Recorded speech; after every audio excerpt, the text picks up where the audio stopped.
अगर outward supply की है तो कौन सा रिटर्न फॉर्म भरना होगा, या फिर इनवर्ड सप्लाई की है तब कौन सा रिटर्न फॉर्म भरना होगा। अगर कोई नॉन रेजिडेंट टैक्सेबल पर्सन है तो उसे कौन सा फॉर्म भरना होगा, या फिर कोई इनपुट सर्विस डिस्ट्रीब्यूटर है तो उसे कौन सा फॉर्म भरना होगा। क्या टीसीएस और टीडीएस के लिए एक ही रिटर्न फॉर्म भर सकते हैं? रिटर्न फॉर्म भरते टाइम अगर कुछ गलती हो जाए फिर क्या होगा? अगर रिटर्न फॉर्म नहीं भरी तो पेनल्टी कितनी होगी, या फिर लेट फी कितनी होगी, या फिर इंटरेस्ट रेट कितना देना पड़ेगा। सो आई होप गाइज आप लोगों को समझ में आ गया होगा कि आज का टॉपिक क्या है। तो ये सारी बातें आपको जानने के लिए पूरी वीडियो देखनी होगी। तो चलिए स्टार्ट करते हैं आज की वीडियो।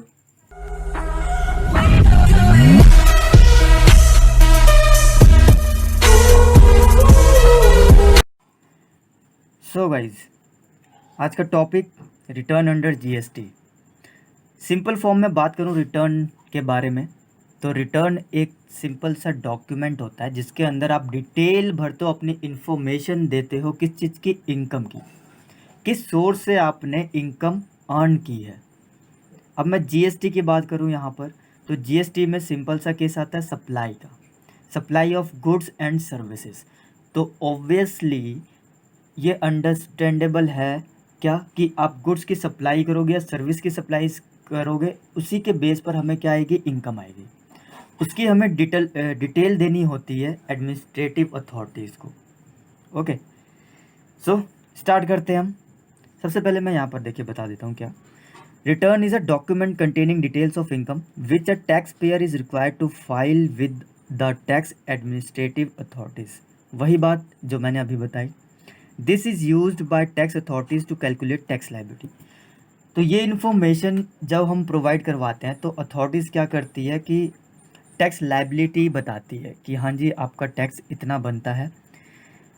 सिंपल सा है, अगर मैं बिजली का खर्चा देखूँ मैं, तो क्या होता है, रीडिंग आपको दे दी जाती है, एक स्लिप दे दी जाती है, उस पर इलेक्ट्रिसिटी बिल होता है, कैलकुलेट होकर आ जाता है। तो सिंपल सा है, वैसे ही आपने क्या किया, यहाँ की इन्फॉर्मेशन प्रोवाइड करवा दी अपने इनकम की, तो वहाँ से टैक्स कैलकुलेट करके आ जाएगा। जो भी आपकी टैक्स लायबिलिटी बनेगी वो आपको फिल करना होगा, आई मीन भरना होगा। So registered dealer file GST return that include, registered dealer होगा जो, वो फाइल करेगा जीएसटी रिटर्न जो कि इंक्लूड करेगी क्या, purchase, sale, output, GST on sales, ITC. ये सारी बातें उस रिटर्न फॉर्म में होंगी कि आपने कितना परचेज किया, सेल कितना किया, आउटपुट जीएसटी ऑन सेल्स कितना हुआ है, आईटीसी कितना है। हु फाइल, कौन करेगा फाइल, एनी रेगुलर बिजनेस, जिसका रेगुलर बिजनेस है, file 2 monthly and 1 annual. 2 monthly return file करेगा और 1 एनुअल रिटर्न फाइल करेगा। दिस अमाउंट्स टू 26, यानी कि जो टोटल हो गया, एक साल की बात करूँ मैं तो टोटल में देखा जाए तो 26 रिटर्न फाइल करनी होगी उसको। Got it. One has to manually enter details of 1 month return GSTR 1। एक जो है वो उसको सेल्फ असेसमेंट करके, यानी कि मैनुअली खुद से ही बताना होगा जीएसटीआर 1 में। लाइक ये जीएसटीआर 1 फॉर्म है, इसमें क्या करना होगा, उसको खुद से कि हाँ ये मैंने सप्लाई किया, ये मैंने परचेज़ की है, ये सारी इन्फॉर्मेशन प्रोवाइड करनी होगी। Then other GSTR 3B autofill, जो 3B फॉर्म है वो ऑटो फिल हो जाएगा, यानी कि अपने आप ही फिल हो जाएगा। पोर्टल पे जाओगे आप, ठीक है, एक साइट होती है, वहाँ पर जाओगे, जीएसटीएन साइट है, ठीक है, वहाँ पर जाओगे आप, तो 3B जब आप ये इन्फॉर्मेशन डालोगे तो 3B जो है वो ऑटो फिल, अपने आप फिल हो जाएगा।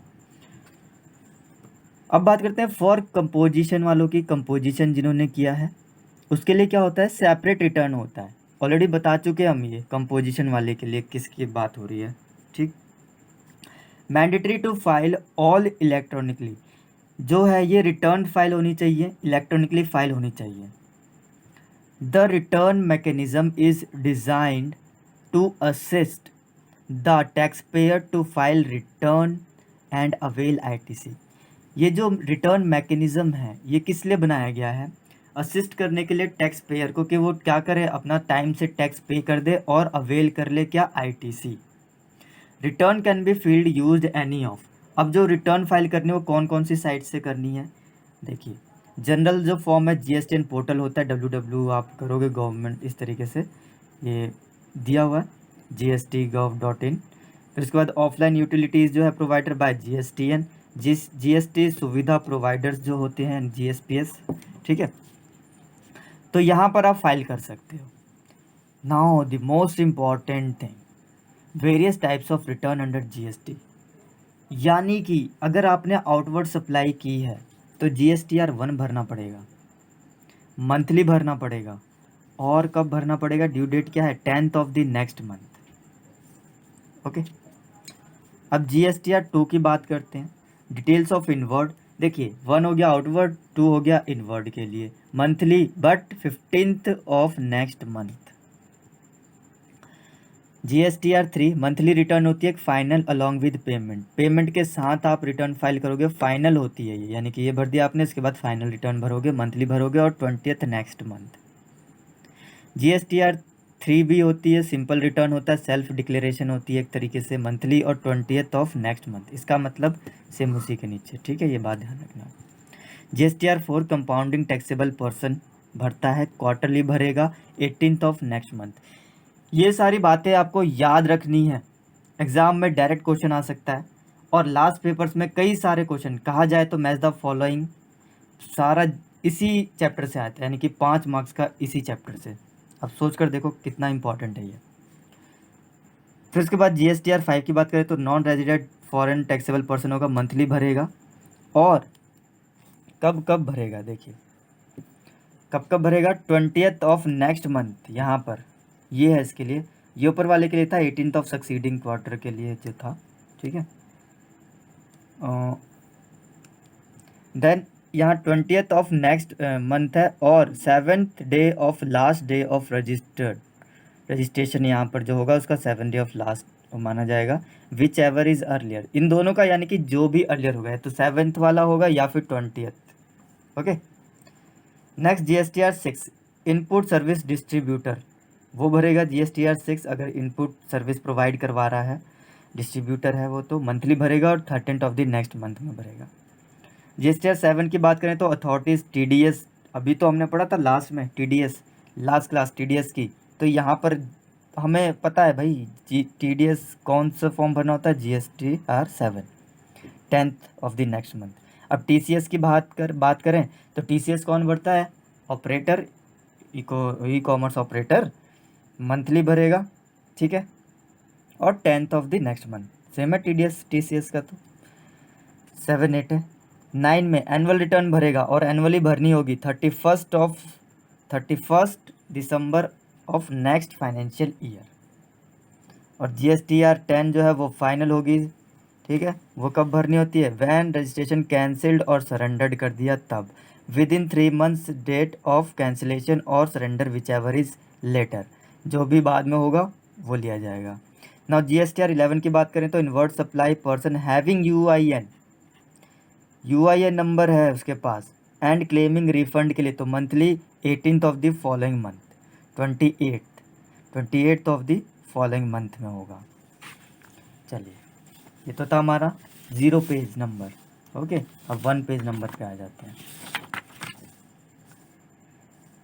तो यहाँ पर स्पेशल पर्सन है पेज नंबर 1 पे, कंपोजिशन वाले GSTR CMP 08 भरेंगे every quarter 18th day, person avail benefit of notification number this, अगर पर्सन जो है ये क्या कर रहा है, इसका बेनिफिट ले रहा है, तो GSTR 4 भरना पड़ेगा।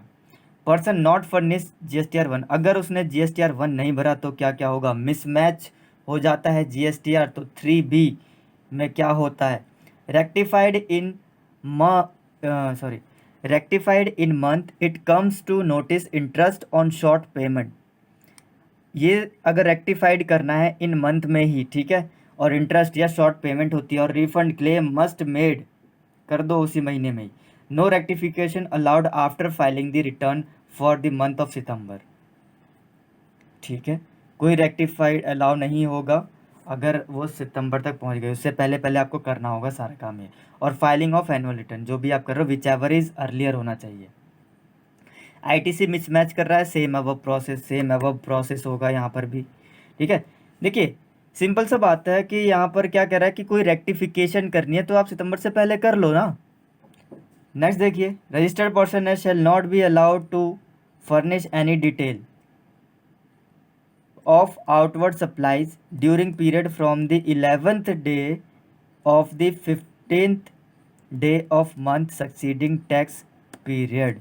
यानी कि जो पीरियड अलाउड किया गया है उसी पीरियड में ही आपको क्या करना होगा, ये फर्निश करना होगा। अगर वो ऐसा नहीं करता है, नहीं फाइल करता है, तो क्या करेगा वो, फिर क्या करना होगा, यानी कि उसको लेट फी देनी होगी 100 रुपीज़, मैक्सिमम 5000 रुपीज़। ओके ना। कमिश्नर में एक्सीड ड्यू डेट एक्सीड कर सकता है बियॉन्ड 10th डे।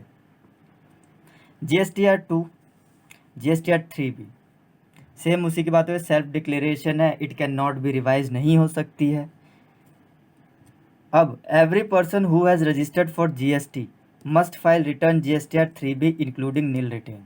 भले ही उसकी नील हो इनकम, लेकिन उसे क्या करनी है, भरनी है। नील रेट से ही, नील इनकम से ही उसको रिटर्न भरनी है। GSTR 3B not file by, कौन नहीं फाइल करेगा, ISD नहीं फाइल करेगा, और कंपोजिशन डीलर वाले नहीं फाइल करेंगे, suppliers of the OIDR non resident taxable person, ये GSTR 3B नहीं फाइल करेंगे। फर्स्ट रिटर्न की बात करें तो फर्स्ट रिटर्न के बारे में भी दिया हुआ है, एक टॉपिक है छोटा सा, वो देख लेंगे आप बुक से। नेक्स्ट है रिवीजन ऑफ रिटर्न। रिवीजन कर सकते हैं, रिवाइज कर सकते हैं, सेम एज अबव प्रोसेस है, वही करोगे आप। चेक मिसमैच कॉन्सेप्ट, जो मिसमैच का कॉन्सेप्ट था वही। नेक्स्ट सेक्शन 39 अमेंडेड हुआ है, section 39(1), section 39(2), section 39(7). Penalty late fee, late fee जो है वो 100 रुपीज़ पर डे है, 100 for CGST and 100 for SGST, तो टोटल कितना हो गया, 200 पर डे, मैक्सिमम 5000 होगा। There is no late fee का कोई कॉन्सेप्ट नहीं है। इंटरेस्ट रेट लगेगा, जी हाँ, यहाँ पर इंटरेस्ट रेट लग जाएगा 18% पर एनम के हिसाब से। Late fee for filing GSTR 1, 3B, 4, 5 and 6 after due date has been reduce हो जाएगा कितने से, ₹50 per day of delay, per day of delay से रिड्यूस हो जाएगा अगर ये फॉर्म GSTR लेट हो जाते हैं तो। अदरवाइज तो आपको पता ही है 100 रुपीज़ पर डे और टोटल मिलाकर 200 per day. Late fee for filing of nil return भर रहे हैं तो 20 रुपीज़ हो जाएगा, GSTR 1, 3B और 4 and 5। If GSTR not file given quarter में नहीं फाइल किया गया month, then tax payer can not file next quarter return इधर, नहीं फाइल कर सकता वो नेक्स्ट क्वार्टर में, ये बात ध्यान रखनी है। पहले वही लास्ट कंप्लीट करो, उसके बाद ही करना होगा। Small tax payer having a tax पे टर्नओवर जो है उसका अप टू 5 करोड़ है in last financial year. Small tax payer having turnover है जिसका अप टू 5 करोड़, वो भी रिटर्न फाइल करें। तो ये था रिटर्न के बारे में कि कौन फाइल करेगा रिटर्न, ये सब देखा हमने अभी कि GSTR 1, GSTR 2, GSTR 3, 4, 3B, हाँ 5, 6, 7, 8, 9, ये सारी बातें। और लेट फी कितनी होती है, पेनल्टी कितनी होती है। अगर जनरल सा अगर आप ये क्वेश्चंस खुद से ही पूछो तो कितना इजीली याद हो जाएगा आपको। हाँ जी, क्या होता है कि GSTR 1 ये पर्सन भरता है, इस मंथ में भरता है और ड्यू डेट ये है इसकी। इस तरीके से क्वेश्चन को अराइज करना सीखो, तो डेफिनेटली आपको ज़्यादा से ज़्यादा 5-10 मिनट लगेंगे रिवाइज करने में। तो देखिए किस तरीके से ये वीडियो भी बन जाती है 15 से 20 मिनट में। 20 मिनट तो जाते ही नहीं है, 15 मिनट अप्रॉक्स 16-17 ऐसे हो जाते हैं। तो गाइस टाइम ज़रूर दीजिए, मैं आपके लिए इतना सब कुछ कर रहा हूँ, तो प्लीज़ थोड़ा सा आप इस पर फोकस कीजिए कि हम लोग 15 मिनट का टाइम दे सकें। 15 मिनट का टाइम देने से आपको एक चैप्टर याद हो रहा है जो कि पेपर के लिए 5-6 मार्क्स का स्कोर करता है, तो ये आपके लिए बेनिफिशियल वाली बात है। 1 मार्क्स भी बहुत इंपॉर्टेंट है आपके लिए, मैं ऑलरेडी शुरू से बता रहा हूँ आपको कि 1 मार्क्स भी इम्पॉर्टेंट है। So hope you guys like it. So please share कर देना अपने दोस्त लोगों को और बता देना ज़रूर कि ऐसे 1 पेज सीरीज़ है, और जिसको भी ये 1 पेज PDF चाहिए तो आप लोग मुझे व्हाट्सएप कर सकते हैं या मेरे टेलीग्राम लिंक को भी ज्वाइन कर सकते हैं। Okay, thank you.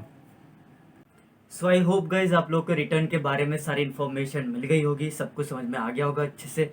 तो प्लीज़ इस वीडियो को शेयर कीजिए और 15 मिनट्स टाइम जरूर दीजिए डेली। मैं आपके लिए वीडियो लेकर आ रहा हूँ, तो आप लोगों की प्रायोरिटी बनती है कि 15 मिनट एटलीस्ट, क्या जा रहा है 15 मिनट्स में, 15 मिनट्स में तो यूं ही सब कुछ टाइम चला जाता है। 15 मिनट्स आपके लिए ये बहुत इंपॉर्टेंट है, तो प्लीज़ अपने फ्रेंड्स लोगों को भी शेयर कीजिए और सब्सक्राइब करना मत भूलिए। So thank you so much and thank you so much for watching my videos. All the best.